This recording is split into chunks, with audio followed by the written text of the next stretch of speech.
Alright, so enter Nick Cannon. This guy made it his side quest in life to try and save the Earth from having population decline, but doing so, he doesn't seem to be getting the support of his family, and now he was just trashed big time by his daughter. In 2008, Nick Cannon's career took a whole new level when he started dating Mariah Carey. Before that, he was this Nickelodeon kid known for doing all that and having his own show called The Nick Cannon Show, and then he had Wild 'N Out on MTV, but dating Mariah Carey put him in a completely different league where she's worth $350 million,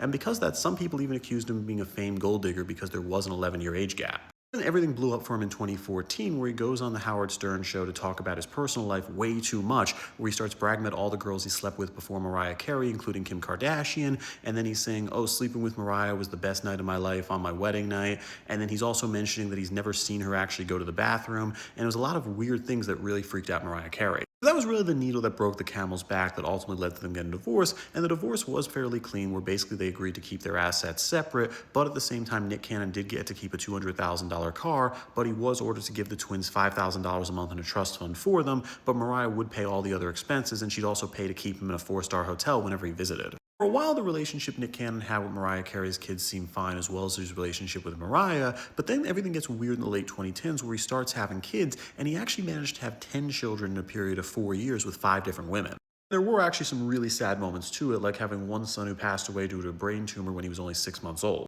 The sympathy the world had for Nick Cannon really didn't last too long, because then just 2 months later he announced he got Brie Taisi, a model on Instagram, pregnant, and really looking at that, she was 4 months pregnant, meaning while his son was dying, he was hooking up with other girls. It kind of showed the world that he does have these very strange relationships going on, where he is a polyamorous, he has multiple girlfriends who are having kids for him, and none of them actually have a child support arrangement, where instead he just gives them the money they want. But then also at the same time, there's a weird dynamic going on between the other girlfriends, where apparently they're not allowed to talk to each other. For a while, one thing Nick Cannon insisted on was that a relationship with his kids with Mariah Carey is good, and they actually like the fact they have tons of younger brothers and sisters. But now it doesn't look like that relationship's completely in paradise, because Monroe Cannon, Nick's daughter with Mariah Carey, recently went on to social media saying, I just want to clarify something, I have one sibling, I have one brother. To be clear, looking at the Instagram story, she does very clearly identify she has half siblings, but she points out they are much younger than her and she's not particularly close with them. That doesn't seem like a dig at the half siblings. It does definitely feel like a dig with Nick Cannon, because Nick Cannon said in a lot of interviews recently for the past year